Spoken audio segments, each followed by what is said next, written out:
Here's an interesting thought. The rules you're following right now aren't meant to help you. They're for the bookies. In fact, they're the reason the bookies are eating Wagyu while you're microwaving leftovers. Let's talk about them. Starting with this thing that nobody tells you. 2022 NFL regular season, Packers versus Lions. Green Bay needed a win to make the playoffs. Detroit already eliminated. So, cue the broadcast crew. The Packers have everything to play for. The Lions don't. But what that really means is every casual bettor sprinted to smash Packers minus 4.5 like it was free money. Final score, Lions 20, Packers 16. And Vegas sent everyone a nice thank you card. Because that's exactly the trap, the must-win storyline. It feels smart because it makes sense emotionally. But emotionally smart is financially dumb. By the time you're betting on the reason, that reason's already been absorbed into the price. So when everyone's chasing the story, you don't follow it. You fade it. Because real edges don't scream on TV, they hide quietly in the numbers. And once you see it, you start spotting opportunities like this all the time. And to be honest, it really isn't that difficult to start getting more returns from your bets. Even a baby could do it. So just steal the full walkthrough I linked in the description, completely free. Or if you're watching on TV, just scan this QR code. Now, if betting favorites aren't smart, what about parlays? That's where I can turn $10 into $1,000, right?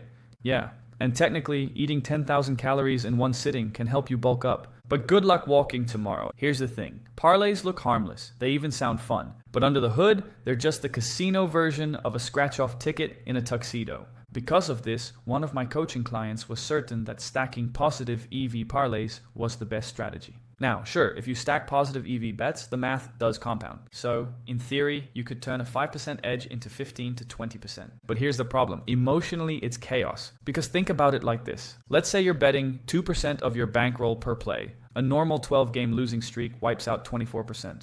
But with a little bad luck, you could lose 40 to 50%. So here's what I do instead. Flat bets. Same stake every time. And if I ever parlay, I keep it tight, plus 300 or less, and only when the bets actually connect. Like pairing team wins big with game goes over. Because if that team rolls, both hit. Otherwise, you're not compounding edges, you're compounding mistakes. But moving on to this next dumb rule, everyone will have you believe that the only villain in this story is those suit-wearing sportsbooks. But in reality, it's something that hides in plain sight. Because sometimes it's the guy on TikTok yelling, "Max unit lock, free money boys." You know the type, ring light reflection on his sunglasses, Mountain Dew bottle, just off camera, swearing he's up 40 units in June. And being the dumb degen that I was, I fell for that trap years ago. I paid $80 a month for exclusive VIP picks. And the first alert I get?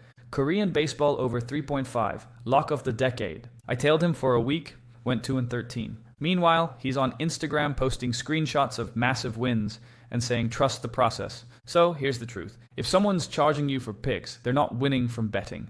They're winning from you betting. So if you can't trust tipsters, locks, or gut feelings, what can you trust? Well, let me let you in on a secret. Sharp bettors don't trust people. They trust math. Now, let me show you what that actually means. Imagine you're playing a carnival game where you toss a ring onto a bottle, and every time you win, you get $700. If not, you lose $100. Looks rigged, right? But even if you win 1 out of 5 times, you're still coming out profitable. You win $700, lose $400, and in the end, you bring home $300. The thing is, most people stop after missing 3 times and say, it's a scam. But you know that the odds are tilted in your favor. So let's say you're offered plus 600 on a team, but you believe the real odds should be closer to plus 400. That means the sportsbook thinks this team wins 1 in 7 times, which is 14%, but your model says it's more like 1 in 5, which is 20%. So if you're right and you bet $100 10 times, you hit twice. That's $1,200 in wins, $800 in losses, which gives you a $400 profit. And once you start thinking in probabilities like that, it clicks. And I know this works because one of the members in my community posted this. That's over $2,000 just by following the math. And we've got all sorts of stories like this inside our community.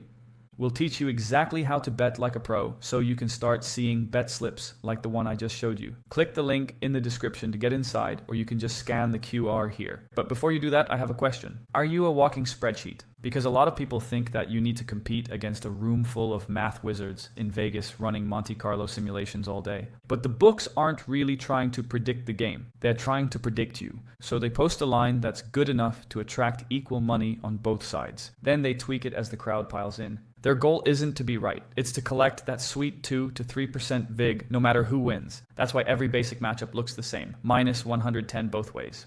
They're printing cash off balance, not accuracy. Now here's where you flip the script. You don't need $1 million algorithm. You just need a model that's slightly better than good enough. And the best spots? They're not Sunday night football or Lakers versus Celtics. That's where every sharp on earth is already fighting over 0.5%. The gold is in the quiet corners, like WNBA props, college baseball totals, or some random European handball league where the books are half asleep. You don't have to outsmart Vegas. You just have to find the places they're not paying attention. That's how I was able to spot slips like this.